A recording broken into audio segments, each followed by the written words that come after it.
Bismillahirrahmanirrahim.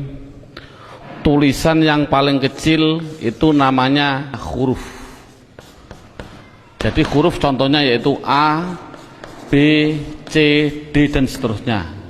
Itu dalam bahasa Indonesia namanya huruf. Dalam bahasa Arab itu namanya huruf. Jadi contohnya huruf yaitu alif, ba, ta dan seterusnya. Itulah namanya huruf. Kemudian di atas huruf yang kedua itu ada yang namanya dalam bahasa Indonesia namanya kata. Jadi kata itu apa? Kata susunan dari beberapa huruf yang mempunyai arti. Contoh, ada huruf S, A, Y, A, saya jadikan satu, itulah namanya kata. Ada M, ada A, ada K, ada A, ada N, saya jadikan satu, namanya kata. Ada R, ada O, ada T, ada I, namanya roti, itu namanya kata. Dalam bahasa Arab itu namanya kalimah. Jadi kalimah yaitu contohnya ana, kumpulnya hamzah, nun, alif, itu namanya kalimah. Akulu, itu namanya kalimah. Al-khubza, itu namanya kalimah. Jadi persatu-satuannya itu namanya kalimah. Di atas kata dalam bahasa Indonesia itu ada yang namanya kalimat. Jadi kalimat itu apa? Susunan dari huruf ini dijadikan satu. Saya makan roti dijadikan satu, itu namanya kalimah. Kalimat. Dalam bahasa Arab itu ada yang mengatakan kalam, ada yang mengatakan kalim, ada yang mengatakan kaul, terserah. Metode ini adalah yang penting adalah menganalisa, mendeteksi tulisan Arab yang namanya kalimah. Itu pendahuluan. Sekarang dalam buku ini, metode ini ada beberapa bentuk. Yang pertama menggunakan yang namanya buku panduan, dan yang kedua harus menggunakan silabus, yaitu urut-urutan metode belajar mengajarnya seperti ini. Sekarang setelah anak sudah mengetahui bentuk tulisan, sekarang naik yang poin yang inti, yaitu dalam buku buka halaman 1 yang judulnya yaitu kalimah. Makanya tadi saya bilang yang terpenting anak bisa mendeteksi kalimah. Jadi kalimah itu ada 3. 1 kalimah isim, 2 kalimah fi'il, 3 kalimah huruf. Anak dikasih suatu gambaran bahwasannya tulisan dalam Al-Quran di dunia, di Quran khususnya, itu ratusan ribu. Kalau di dunia itu adalah jutaan miliar, miliaran juta. Berarti jutaan miliar itu jumlah kalimah. Contoh, saya mencontohkan. Ada tulisan Arab alhamdulillahi rabbil alamin. Ini kita deteksi, yang inilah namanya kalimah. Lillahi itu namanya kalimah, Rabbi namanya kalimah, alamin namanya kalimah. Padahal tulisan Arab apapun yang namanya kalimah pasti kalau tidak isim fi'il huruf. Jumlah kalimah miliaran triliun pasti hanya ada 3. Kalau contohnya alhamdulillah harus dijawab oleh anak kalau tidak isim fi'il huruf. Lillahi kalau tidak isim fi'il huruf. Rabbi kalau tidak isim fi'il huruf. Alamin kalau tidak isim fi'il huruf. Selamanya. Makanya tulisan Arab di dunia itu sebenarnya hanya ada 3, yaitu isim fi'il huruf. Makanya sering saya ngasih pemikiran pada anak, tulisan apapun tulisan Arab hanya ada 3. Masuk 3 kok 3 tahun. Makanya menurut metode saya, insya Allah saya mengatakan kalau hanya ada 3 berarti per satunya itu 2 jam, makanya cukup 6 jam insya Allah praktek baca kitab. Amin Allahumma amin. Ini sekarang setelah anak sudah tahu jumlah kalimat ada 3, sekarang bagaimana saya mengetahui alhamdulillah itu isim fi'il atau huruf, lillahi itu isim fi'il atau huruf? Makanya akan saya ulas satu persatunya. Bagaimana cara mendeteksi isim itu fi'il itu huruf. Buka pada bukunya halaman 2. Dalam bukunya halaman 2 dilihat judulnya cara mengetahui isim. Jadi cara mengetahui isim itu dengan dua cara. Satu mengetahui artinya. Kalau memang artinya itu kok menunjukkan suatu kata benda atau suatu kata sifat, pasti itu dikatakan isim. Jadi isim itu kalau tahu artinya itu menunjukkan benda atau menunjukkan suatu sifat, pasti isim. Sama dengan fi'il nanti juga sama. Cara mengetahuinya fi'il dengan dua cara sama. Satu mengetahui artinya. Kalau memang artinya menunjukkan suatu kata kerja, itu pasti fi'il. Nah di dunia ini kan hanya ada 3. Pasti kalau tidak kata benda, kata sifat, kata kerja. Saya contohkan, duduk itu kerja atau apa? Jawab saja, anak dites. Contoh saya bilang, duduk, isim, fi'il atau huruf? Anak akan jawab, fi'il, karena artinya kerja. Saya contohkan lagi, ada tulisan Arab, mim, sin, jim, dal. Ini tulisan Arab. Kalau tulisan Arab harus dijawab, lafal mim, sin, jim, dal, ini isim, fi'il atau huruf? Anak pasti akan menjawab isim. Tahu kok isim? Karena artinya menunjukkan suatu benda. Ini berarti kan sudah bisa anak. Saya contohkan lagi. Saya bilang ada tulisan Arab, coba anak-anak lafal Arab ini jawab dengan 3 kategori, isim, fi'il atau huruf. Ini saya contohkan, mim, dal, ro, sin, ta. Artinya madrusah. Harus dijawab isim, fi'il atau huruf. Anak pasti akan menjawab itu isim. Tahu kok isim? Karena artinya benda. Oh, 100. Jadi kalau ada apapun artinya benda atau sifat, contohnya Allahu Akbar, saya menerjemah Akbar itu artinya agung atau mulia. Ini agung itu kan suatu sifat, otomatis Akbar ini harus dijawab. Akbar itu isim, fi'il atau huruf? Anak akan jawab Akbar pasti isim. Tahu kok isim? Karena artinya itu suatu sifat. Jadi kesimpulannya adalah anak bisa mendeteksi, pertama mendeteksi isim, fi'il, huruf dari artinya. Kalau memang artinya benda atau sifat berarti isim, kalau artinya kerja berarti kalimah fi'il. Pertanyaan selanjutnya, Pak, tulisan Arab katanya miliaran triliun, di Al-Quran ada 700-an ribu. Bagaimana saya mengetahui itu isim, itu fi'il, itu huruf, padahal saya tidak tahu artinya? Oh, kalau tidak tahu artinya, lihat buku panduannya, yaitu lihat halaman 3. Dalam buku halaman 3 judulnya adalah mengetahui tanda-tanda kalimah isim. 1, kalau tidak tahu artinya, 1 harus mengetahui tanda-tandanya. Tanda-tandanya isim. Yang dimaksud tanda-tandanya adalah tanda-tandanya isim. Apa tanda-tandanya isim? Buku halaman 3, 1 yaitu dimasuki tanwin. Tanwin itu berarti baik tanwin domah, tanwin fathah, tanwin kasroh. Saya contohkan, hasibun, isim, fi'il atau huruf? Isim. Tahu kok isim? Karena ada tanwin. Untuk anak kecil mungkin kelas 5 diniyah, tanwin itu pasti di belakang. Tulis saja disuruh di belakang. Bukunya tambah situ silahkan. Yang penting tanwin pasti di belakang. Baik tanwin domah, tanwin kasroh, tanwin fathah. Saya contohkan, hasibun. Ini tulisan Arab, harus dijawab isim, fi'il atau huruf? Artinya apa? Saya nggak tahu. Kalau tidak tahu ini harus dijawab isim. Mengapa ke isim? Karena ada tanwinnya. Saya menulis lagi, sohi bin, isim, fi'il atau huruf? Isim. Tahu kok isim? Karena ada tanwinnya.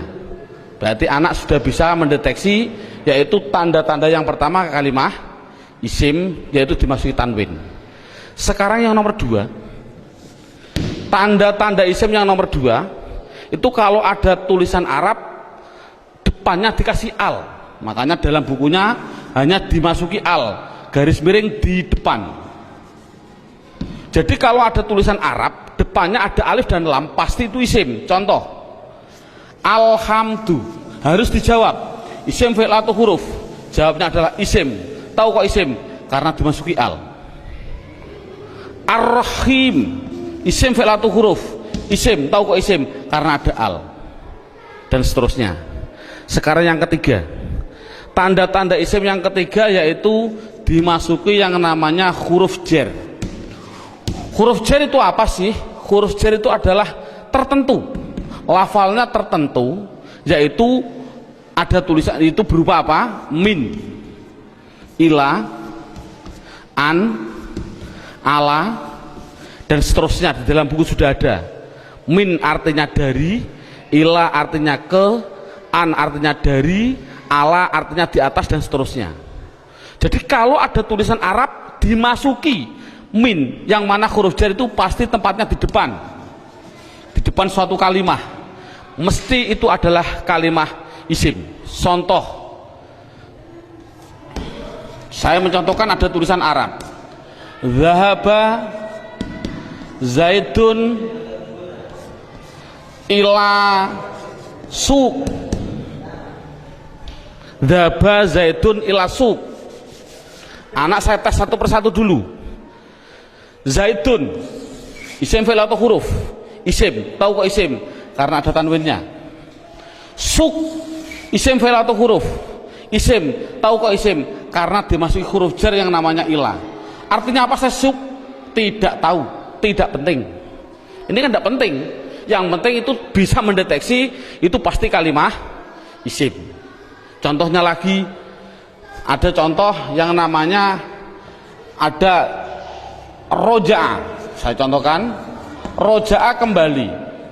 Siapa yang kembali? Bakrun, siapa bakar? Kembali min dukan, min dukan. Bakrun isim fi'il atau huruf? Jawabnya isim. Tahu kok isim? Karena ada tanwin. Min dukan, dukan itu isim fi'il atau huruf? Isim. Tahu kok isim? Karena dimasuki huruf jar min. Artinya apa? Tidak penting. Jadi makanya itu adalah tanda-tanda kalimah isim. Yang ketiga, yang keempat, tanda-tanda isim yang keempat di situ saya tulis. Saya hapus dulu. Tanda-tanda isim yang keempat yaitu dimasuki namanya huruf kosam. Kosam itu artinya sumpah.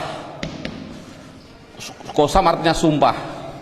Di sini huruf kosam hanya ada 3, wawu, ba, ta. Untuk anak pemula jangan dicontohkan selain lafal Allah, jangan. Untuk pemula jangan. Contoh, wal asri. Asri ini adalah isim. Tahu kok isim? Karena ada wawu kosam. Tidak perlu sebenarnya. Yang penting itu adalah wawu kosam nanti. Contohkan saja wallahi.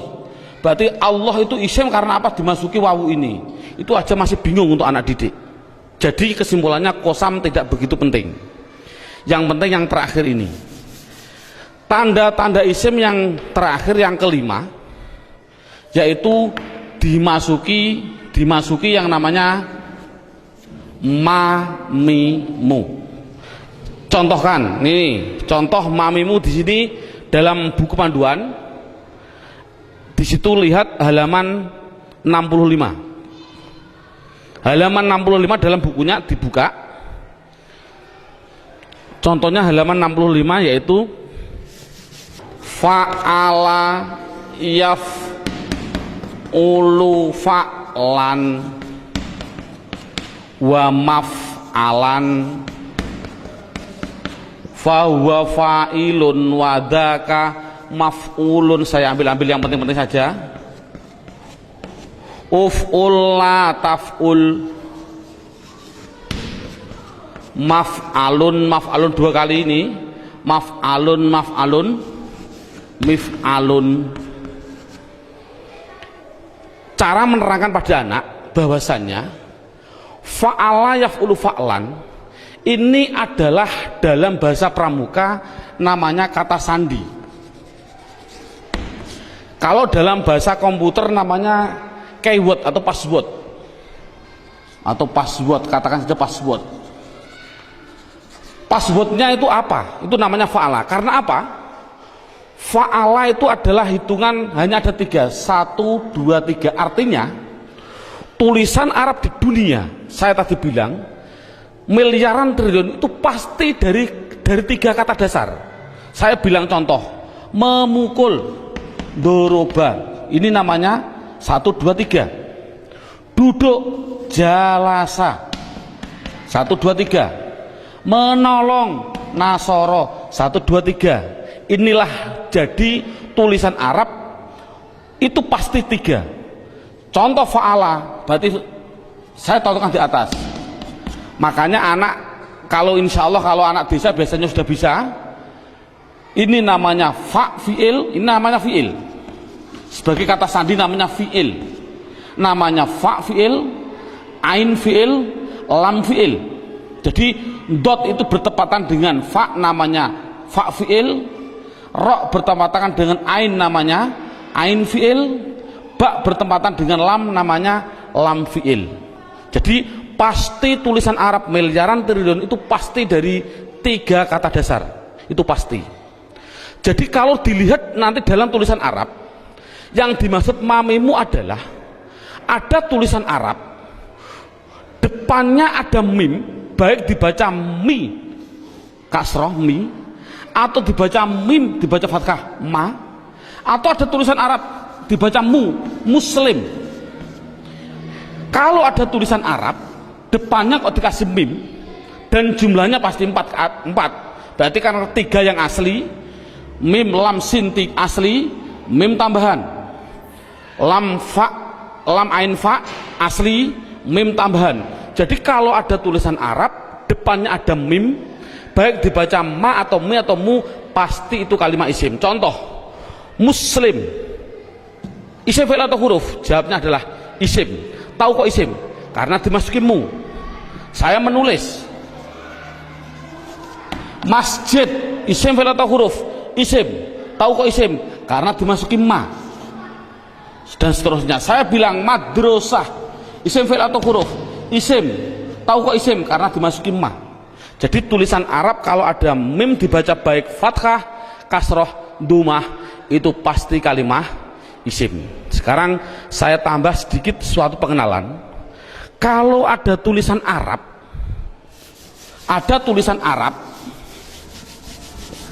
depannya saya kasih mi, contohnya mi dalam halaman 65, itu pasti menunjukkan suatu alat, pasti.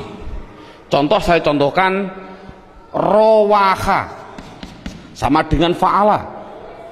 Rowaha artinya angin. Coba kalau kasih mi bunyinya apa? Samakan dengan ini, berarti mati hidup, hidup. Rowaha kasih mi bunyinya mirwahun. Jadi mirwahun artinya adalah, karena ada mi artinya adalah alat angin. Apa alat angin? Kipas angin. Jadi kipas angin itu bahasa Arabnya adalah mirwah. Saya menuliskan lagi, kalau ada tulisan Arab di belakangnya ada tak seperti ini, tak, pasti itu hanya tambahan, tidak akan asli, pasti tambahan. Contoh, satoro, satoro saya nulis artinya pinggir. Coba kalau kasih mi bunyinya apa? Mistorun, tapi tak ada masalah lah.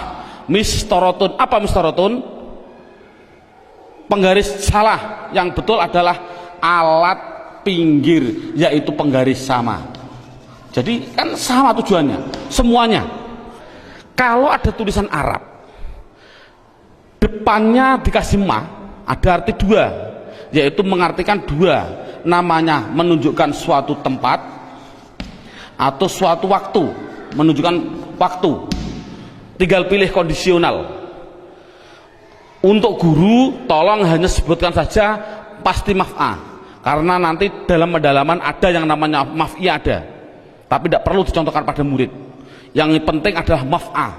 Kalau ada lafal maf'a, pasti tinggal pilih menunjukkan tempat atau waktu. Contoh, Darosa belajar. Coba kalau kasih ma bunyinya apa? Madrosun. Kasih tak aja lah, tidak masalah lah. Apa namanya? Madrosatun. Darosa belajar. Kalau madrosatun artinya apa? Sekolahan, jangan sekolahan. Artinya itu tempat belajar, yaitu sekolahan, sama. Semuanya seperti itu semua. Kataba menulis. Coba kalau kasih ma bunyinya apa? Maktabun. Apa maktabun? Maktabun artinya tempat menulis. Apa? Meja tulis. Jadi meja tulis bahasa Arabnya maktab dan lain sebagainya. Ada yang mengatakan tempat nulis itu adalah kantor, boleh. Jadi maktabun kantor, boleh, karena memang kantor itu untuk tempat menulis juga, dan seterusnya. Setelah itu yang penting anak bisa mendeteksi kalimat isim. Ini alhamdulillah cukup sampai ini. Minimal anak bisa mendeteksi media harokat pasti isim. Karena apa? Kita semua bisa melihat yang namanya isim di media harokat itu pasti ada tanda-tandanya itu semua, kecuali satu yang namanya mudhof. Ini murid tidak perlu diterangkan, ini khusus spesial guru, karena semua media harokat bisa dideteksi itu isim. Saya bisa mendeteksi kecuali satu, apa yang namanya mudhof. Berarti mudhof. Apa mudhof itu nanti tidak perlu kita terangkan pada anak. Ini yang pertama. Sekarang alhamdulillah beberapa menit sudah bisa anak bisa mendeteksi tulisan Arab yang namanya isim. Sekarang kita mendeteksi yang kedua yang namanya kalimah fi'il. Kita mendeteksi yang kedua namanya kalimah fi'il. Tadi saya bilang kalimah ada 3 isim fi'il huruf. Isim mengetahui artinya, kalau benda sifat menunjukkan benda atau sifat berarti isim. Kalau tidak tahu artinya, mengetahui tanda-tandanya. Sama dengan fi'il. Kalau mengetahui artinya, itu artinya menunjukkan suatu kerja, berarti kalimah fi'il. Tadi sudah saya terangkan. Kalau tidak tahu semuanya Pak, oh sama dengan isim, yaitu mengetahui tanda-tandanya. Lihat buku panduannya, yaitu halaman 10. Buku panduan halaman 10.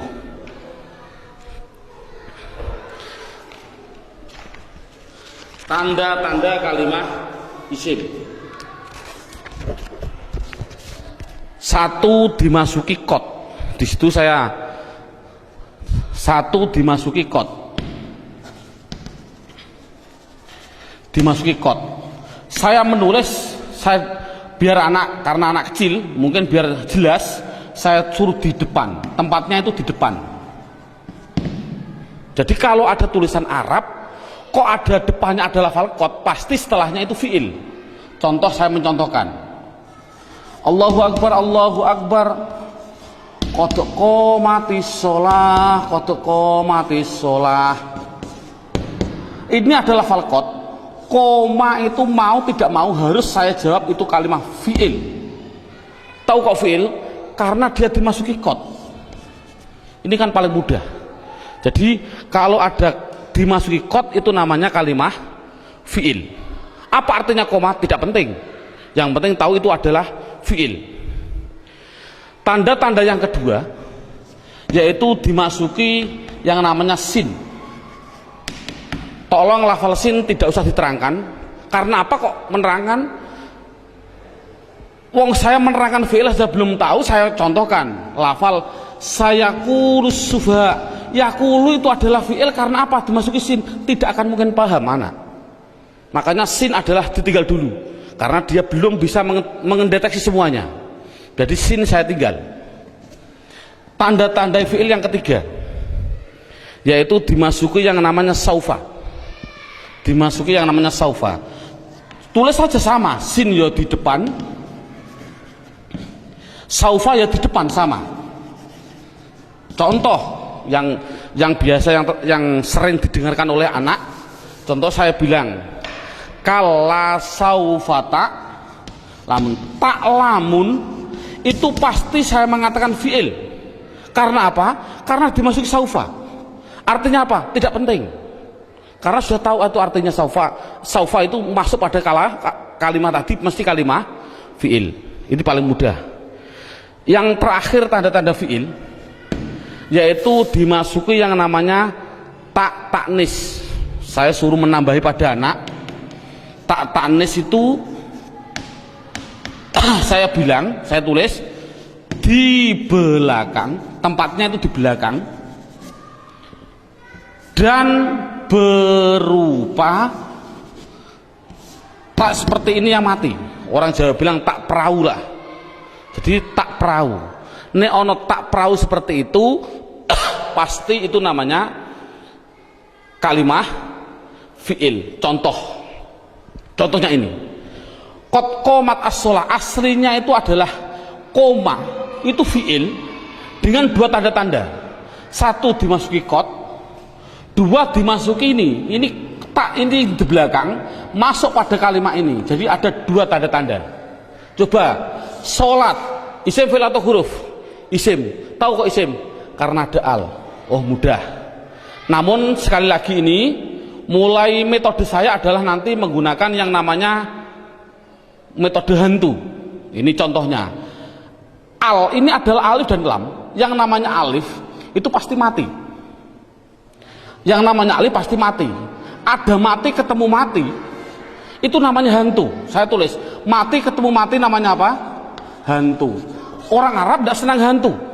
Akhirnya biar ini hidup, akhirnya dikasih biar berdoa.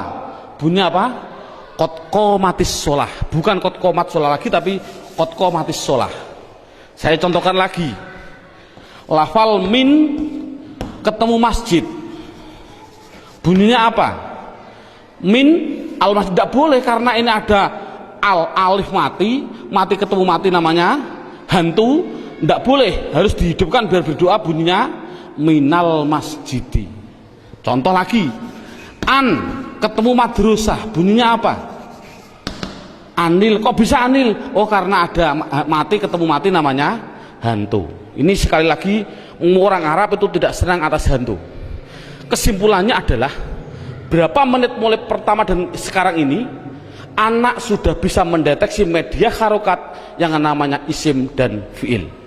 Alhamdulillah dengan beberapa menit anak sudah bisa mendeteksi namanya media harokat isim atau fiil. Karena apa? Huruf itu hanya huruf jar. Katakan saja huruf jar. Ada huruf li taukid dan sebagainya, itu tidak penting. Berarti kalau huruf jar itu tertentu tadi hanya min ila ada berapa 9. Selain itu tulisan Arab pasti hanya isim dan fiil. Anak sudah bisa mendeteksi kecuali tadi mudhof. Alhamdulillah. Sekarang kita naik poin yang keempat. Poin yang keempat yaitu lihat buku halaman pertama. Dalam halaman pertama terlihat kalimah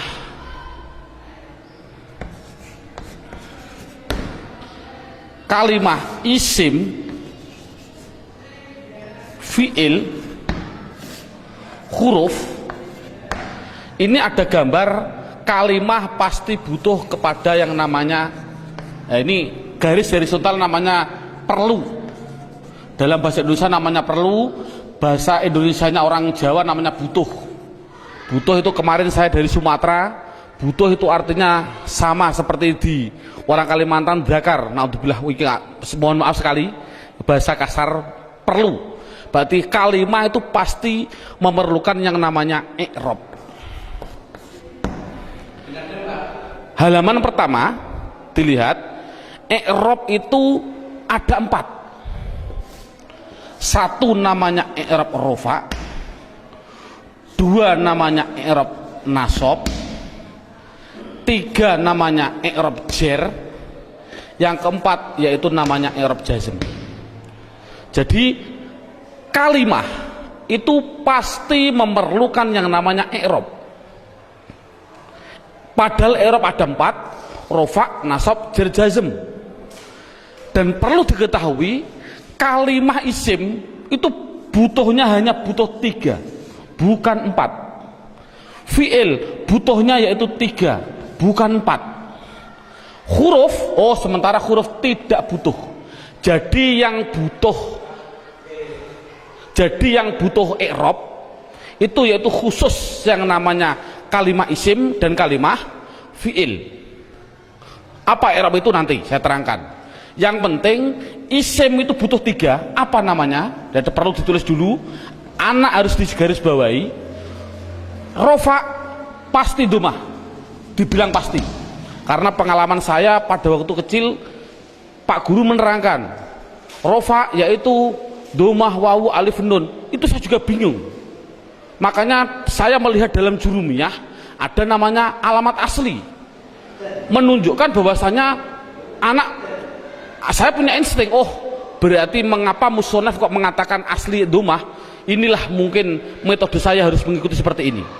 Jadi setiap anak pastikan yang namanya rofa pasti domah, yang namanya nasab pasti fathah, yang namanya jer pasti kasroh, yang namanya jazm pasti sukun. Dipastikan dulu. Jadi kalau sekarang kita lanjutkan, yang butuh i'rab itu adalah isim butuh 3. Apa-apa? Isim butuhnya yaitu rofa, nasab, jer. Ini kebutuhan isim. Jadi isim butuhnya hanya 3: rofa, domah, nasab, fathah, jer, kasroh. Tidak butuh kepada jazm, tidak butuh. Ini penting. Adapun yang fi'il butuh 3.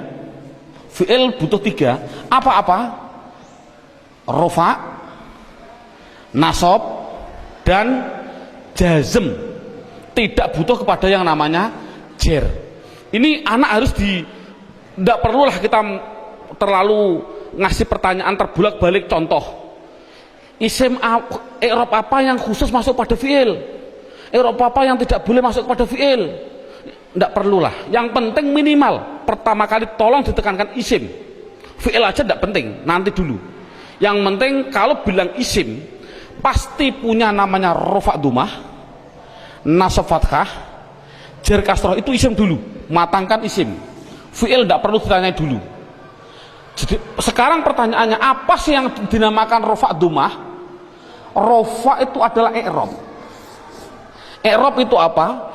I'rab adalah perubahan pada akhir kalimat atau kata, akhir kata atau kalimah dalam bahasa Arabnya tadi. Jadi kalau ada tulisan Arab, perubahan belakang itulah namanya i'rab. Contoh saya bilang, ada tulisan Arab min sim jim dal, belakangnya itu, kalau ini kan kata benda, ini kan orang tahu kata benda. Kalau benda berarti kalimah isim.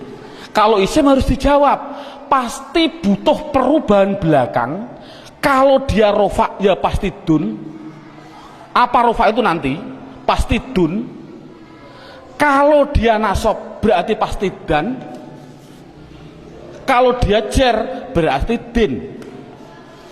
Makanya saya tadi bilang, yang namanya i'rab, khususnya ini, i'rab itu sama dengan nahwu.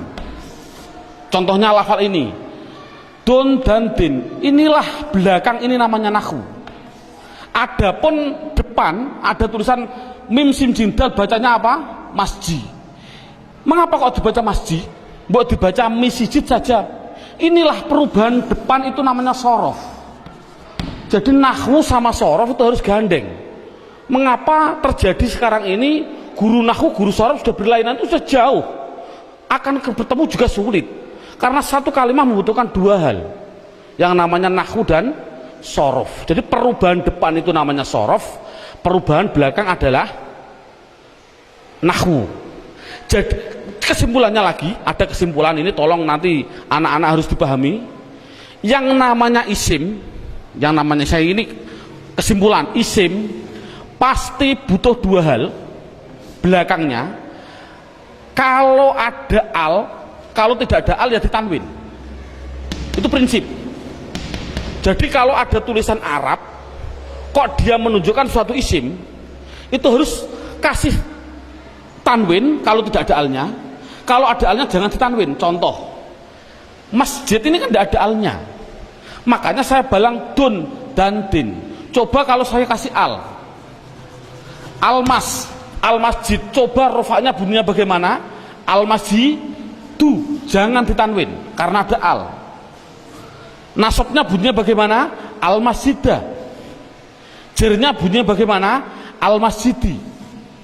Ini contoh. Dalam buku panduan saya, anak harus dites dengan contoh 2, yaitu dengan lafal basmalah dan takbir. Saya contohkan. Kita kasih contoh yang biasa dibaca oleh anak.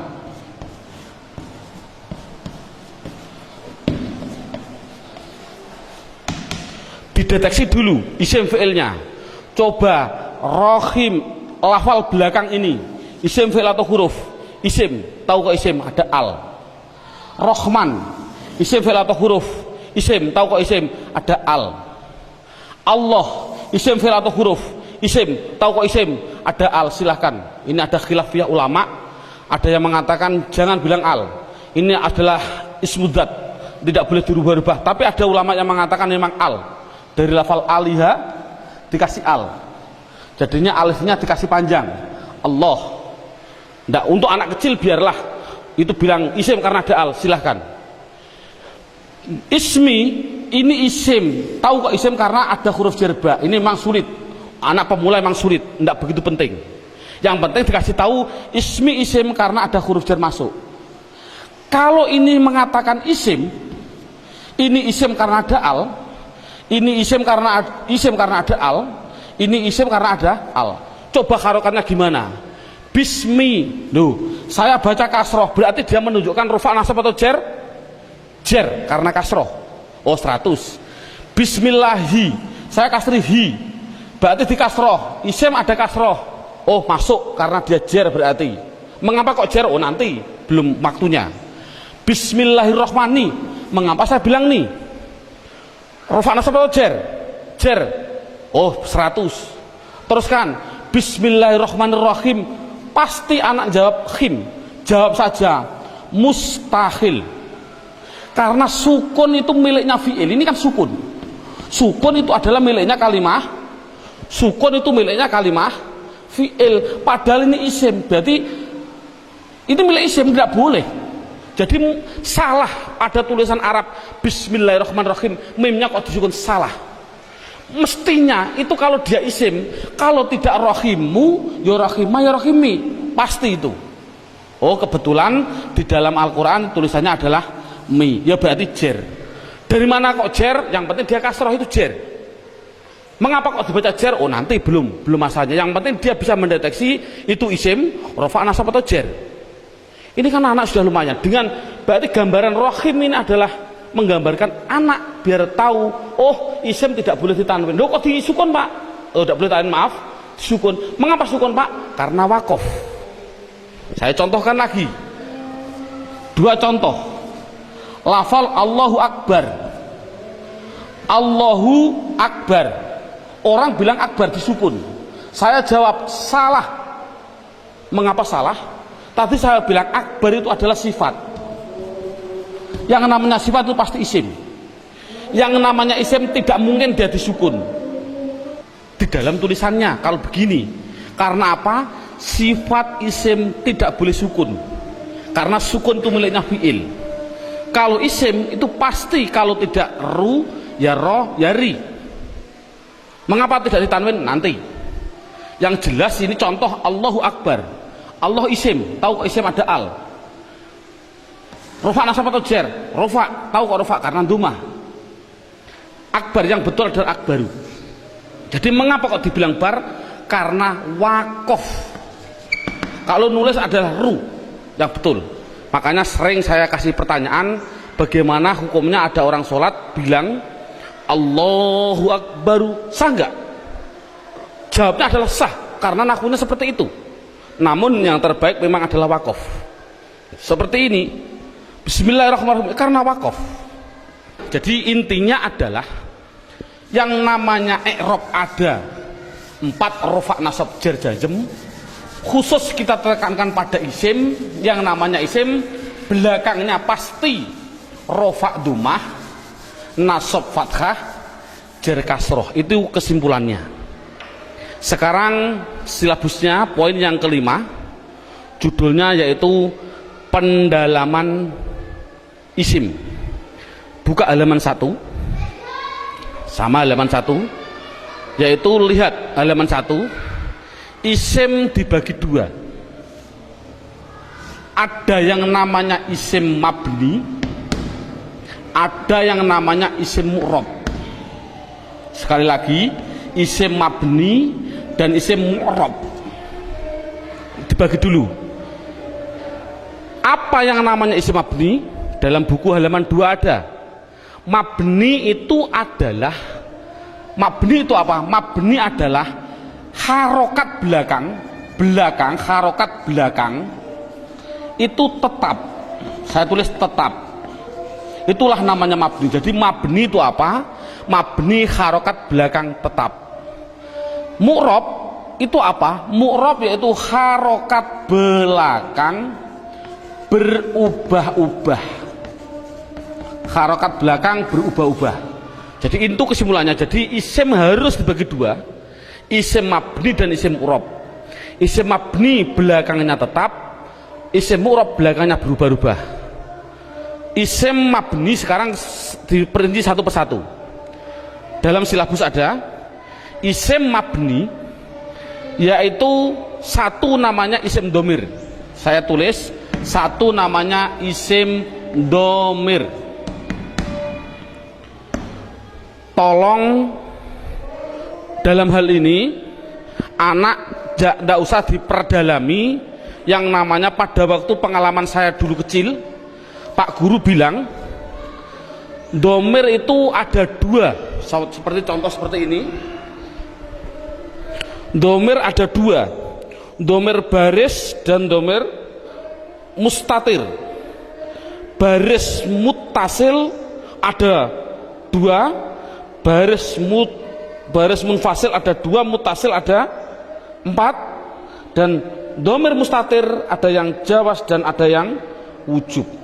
Ini enggak, dulu saya suruh menghafalkan ini domir saja, itu mungkin 1 bulan.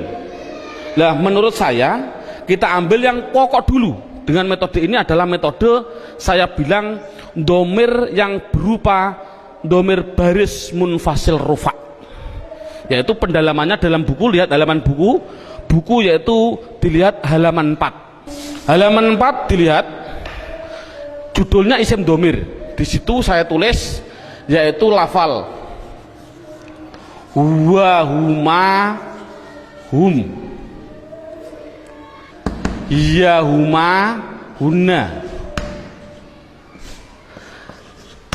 anta, antuma, antum, anti, antuma, antunna.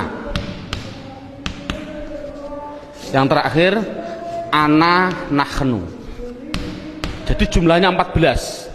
1, 2, 3, 6, 9, 12, 14, 13, 14. Jadi jumlahnya saya bilang isim domir adalah jumlahnya 14. Contohnya huwa, mahum. Yang namanya domir itu adalah kata ganti. Dalam buku huwa itu kata ganti dari siapa? Kata ganti dari dia. Dia siapa? Dia laki-laki 1. Ini yang namanya goib. Jadi kesimpulannya huma kata ganti dari siapa? Dia laki-laki 2 yang goib. Hum kata ganti dari apa? Mereka atau mereka. Siapa mereka? Laki-laki 3 ke atas yang goib.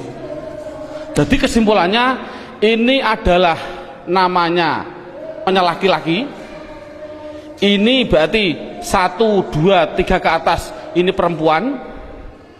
Tapi ini adalah semuanya adalah goib.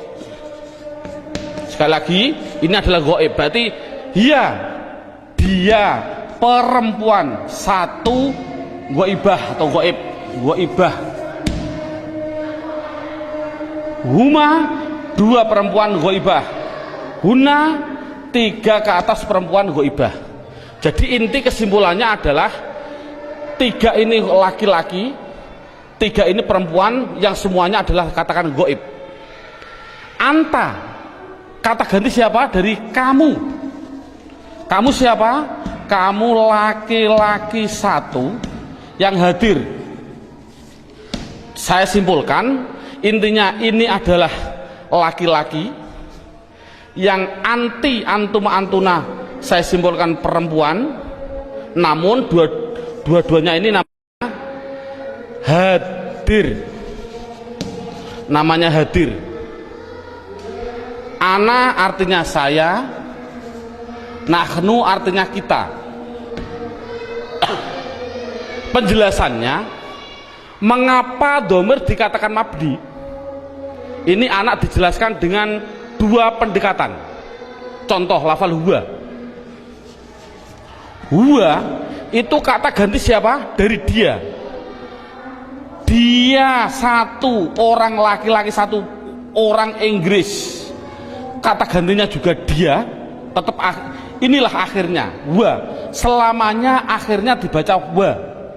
Makanya dikatakan mabni adalah belakangnya tetap, yaitu tetap dibaca fathah. Dia orang Amerika, ya sama tetap wa. Orang Indonesia, ya tetap wa. Jangan mentang-mentang orang Indonesianya orang pendek-pendek terus dibilang wi. Kalau orang Arab orangnya tinggi-tinggi wu, tidak boleh. Kesimpulannya adalah selamanya pasti akhirnya tetap berupa yang namanya wa. Itu pendekatan secara logika. Pendekatan secara nahwiyah walaupun salah, karena walaupun salah, contoh huwa dia dibaca rofa ya tetap huwa. Dia karena isim kan dibaca nasab ya tetap huwa, dibaca jar ya tetap huwa. Sekali lagi untuk seorang guru cara menerangkan seperti ini walaupun salah, kan tidak mungkin huwa itu adalah dhamir rofa kok bisa nasab. Itu contoh seorang guru, ini penting untuk seorang guru. Ngong, ini permasalahannya pengalaman saya keliling, pertanyaan saya itu rata-rata di dalam hal gaib dan hadir. Saya bilang, apa sih artinya gaib dan apa sih artinya hadir? Rata-rata orang mikir gaib adalah tidak ada orangnya, hadir adalah ada orangnya, padahal salah. Pengertian gaib adalah tidak diajak bicara walaupun ada di sampingnya. Samping saya ada namanya Zaid. Ada orang tanya, Pak Zaid mau ke Semarang kok, bilang pada saya, padahal di samping saya ada Zaid. Ini namanya hadir atau gaib? Gaib, karena orangnya bicara sama saya, bukan pada Zaid. Jadi kata gantinya pada Zaid adalah wa. Ini menunjukkan artinya gaib, yaitu jangan diartikan tidak ada orangnya, diartikan apa? Tidak diajak bicara. Kalau hadir ya berarti diajak bicara. Itu kesimpulannya adalah mabni harokat belakangnya tetap selamanya. Contoh mereka selamanya mesti hum, disukun selamanya. Jadi saya tulis di situ pertama isim domir mabni jumlahnya adalah 14. Buka seterusnya bukunya halaman 5. Yang kedua, mabni yang kedua yaitu yang namanya di situ saya tulis isim isyarah. Isim isyarah tidak perlu kita terlalu banyak mencontohkan. Isim isyarah itu kita contohkan hanya yang mudah-mudah saja. Contoh isim isyarah ada 3.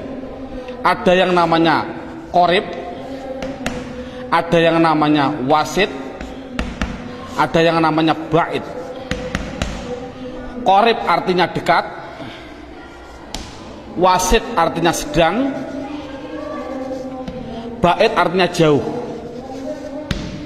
Contoh orang bilang isyarat menunjukkan qorib iki, orang Jawa bilang iki, kalau sedang iku, kalau jauh kai, itu orang Jawa bilang. Tapi kalau orang Sunda iya eta itu ya salah, itu milik orang Indonesia, bukan bukan orang Sunda sebenarnya, tapi orang Sunda tidak punya jauh, sama dengan kita. Ini tidak, masalahnya adalah contoh korib. Kalau laki-laki hadza, kalau perempuan hadhihi, dengan dua contoh saja ini. Contoh lafal hadza. Siapa ini? Selamanya dibaca dza, akhirnya dza. Walaupun yang ditanyakan seorang kiai, seorang gubernur, seorang presiden, tetap siapa ini? Man hadza, selamanya dibaca dza belakangnya. Jangan berupa dzi atau du. Makanya itulah namanya mabni. Saya tidak usah menerangkan wasit, bait sudah ada. Yang jelas contohnya yaitu dalam buku panduannya sudah saya tunjukkan, yaitu isim isyarah ada 3, hadza hadhihi. Kalau sedang yaitu lafal daka dan dalika, daka dan dalika, daka dan tilka. Saya contohkan daka dan tilka. Kalau jauh saya contohkan hanya 2, dalika dan ulaika. Jadi jumlahnya yaitu ada berapa? Dalika, ulaika. Jumlahnya berapa? 1, 2, 3, 4, 5, 6. Saya katakan isim isyarah jumlahnya adalah hanya 6. Walaupun nanti pendalamannya banyak. Seorang guru tolong hanya seperti itu dulu. Terusnya mabni yang ketiga yaitu yang namanya isim mausul. Buka dalam bukunya halaman yang ke isim mausul, kata sambung. Datanglah Zaid, yang mana ja'a Zaidun alladhi. Ini isim mausul itu hanya tertentu, lafalnya tertentu. Sudah dalam bukunya ada, yaitu lafal alladhi, alladina, alladhi, alladhi, alladani, alladina. Contoh saya tidak usah nulis, mohon dilihat contoh ini. Isim mausul tertentu, alladhi, alladani, alladina, allati, allatani, allati. Cukup sebutkan hanya 6 saja, yaitu biar anak hanya tahu isim mausul jumlahnya hanya ada 6. Mabni yang keempat, mabni yang keempat yaitu yang namanya isim istifham. Istifham, istifham itu pertanyaan. Di situ saya menulis, tidak usah saya tulis biar waktunya lebih singkat. Yang penting guru bisa menerangkan. Yaitu di situ saya tulis hanya man, mundu, madza, mata, ayana, aina, kaifa, anna, kam, dan ayu. Jumlahnya saya tulis itu hanya 10. Jadi istifham hanya ada 10. Yang keempat, yang ke mabni yang kelima, yaitu namanya isim syarat. Syarat itu apabila, jikalau, andai kata, itu namanya syarat. Saya tulis dalam bukunya biar lebih singkat. Lafalnya tertentu. Man, ma, mahma, mata, ayana, aina, anna, haisuma, kaifama. Jumlahnya yaitu hanya ada 9. Yang terakhir yang nomor 6, yang namanya isim fi'il. Ini loh, namanya isim fi'il. Kadang-kadang orang bingung. Di situ ada isim fi'il madhi, isim fi'il mudhari, isim fi'il amar. Yang penting contohnya saya bilang isim fi'il amar, isim fi'il amar. Contohnya lafal amin, amina. Ini dikatakan dia bukan isim, bukan fi'il. Dikatakan isim fi'il. Mengapa kok isim fi'il? Tidak usah kita, anak tidak usah dikasih jawaban, kasih alasan, tidak usah. Yang penting isim fi'il itu lafalnya tertentu.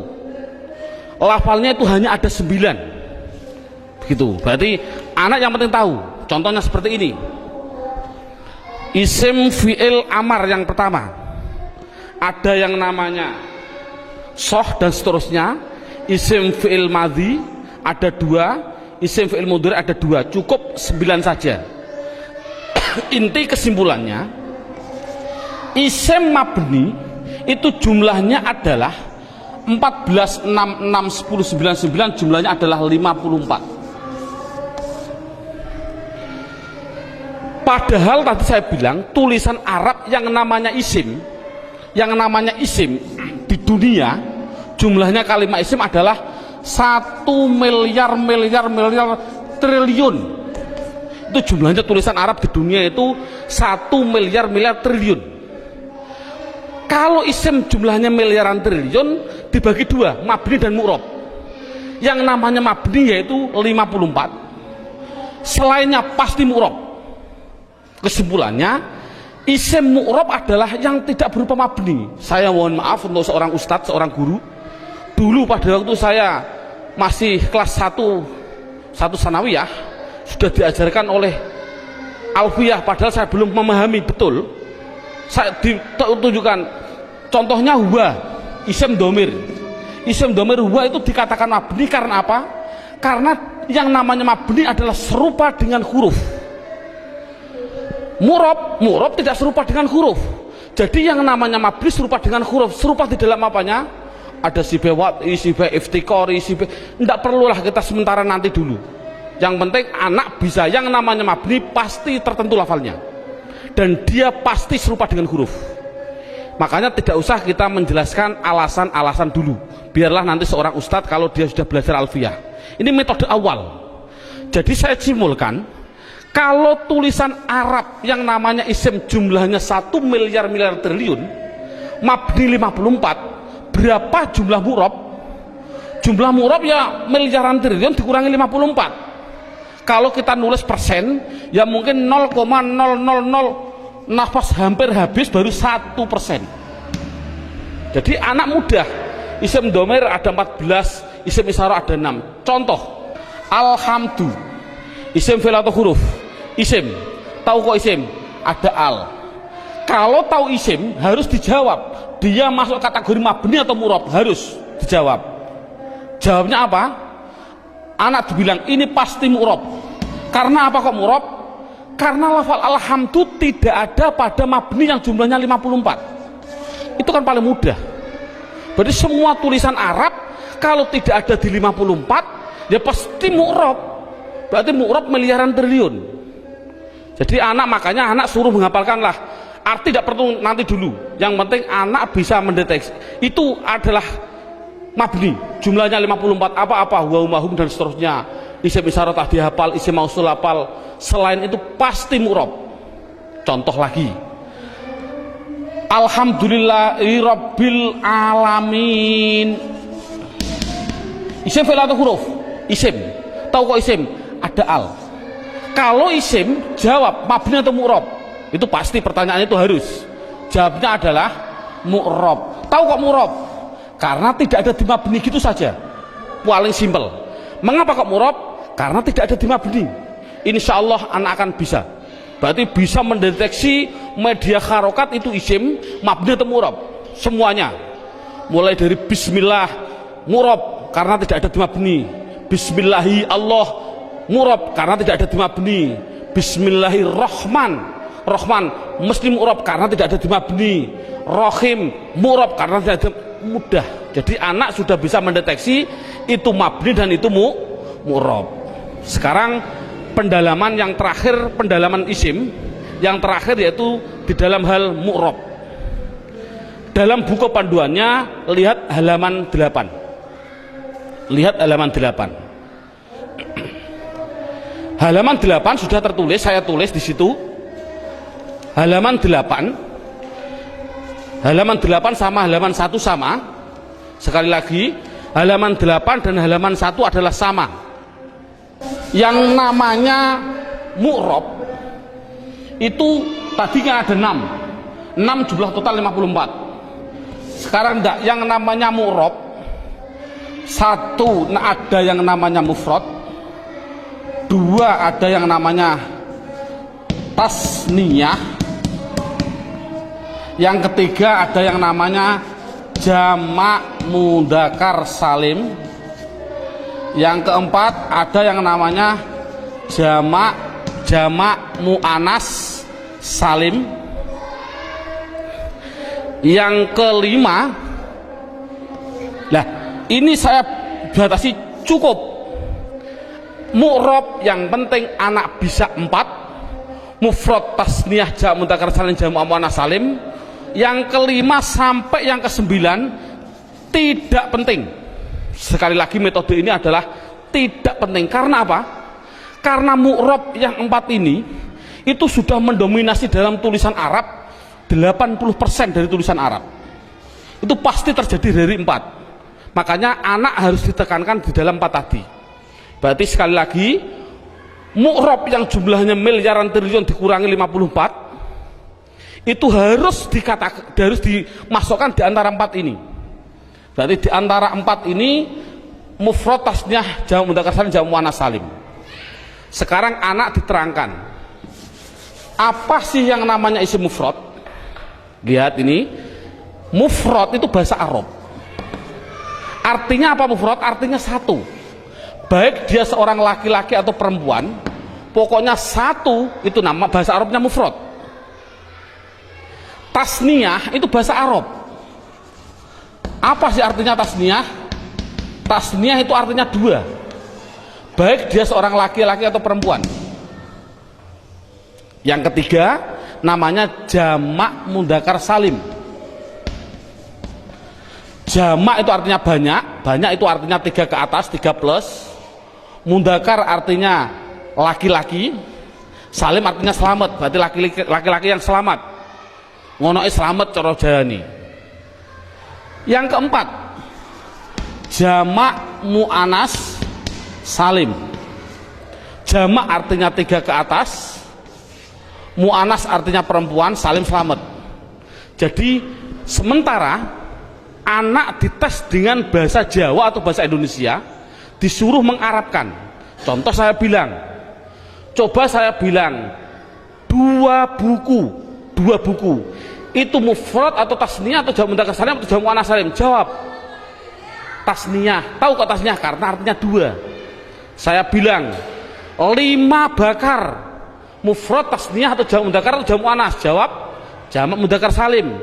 Karena apa? Artinya 5, 3 ke atas, zaid adalah, bakar adalah laki-laki. Jadi anak sudah bisa dites dengan bahasa Jawa, disuruh membahasa Arabkan.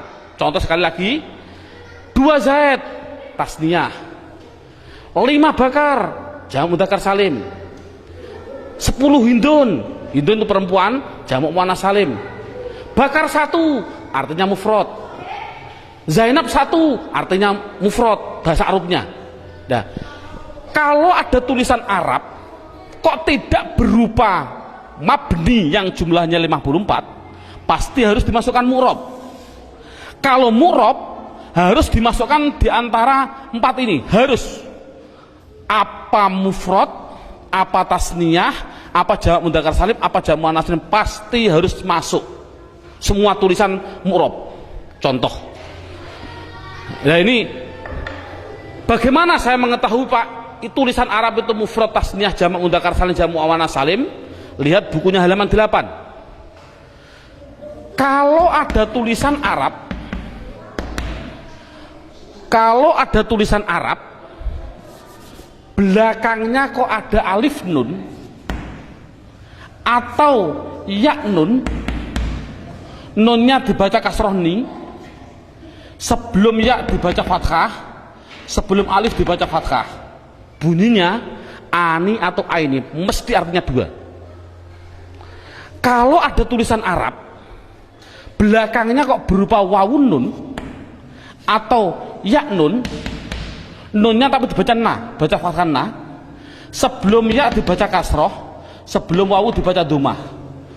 Kalau orang Jawa bilang una, ini berarti mati nih, atau ina tadi aini, mesti artinya 3 ke atas laki-laki.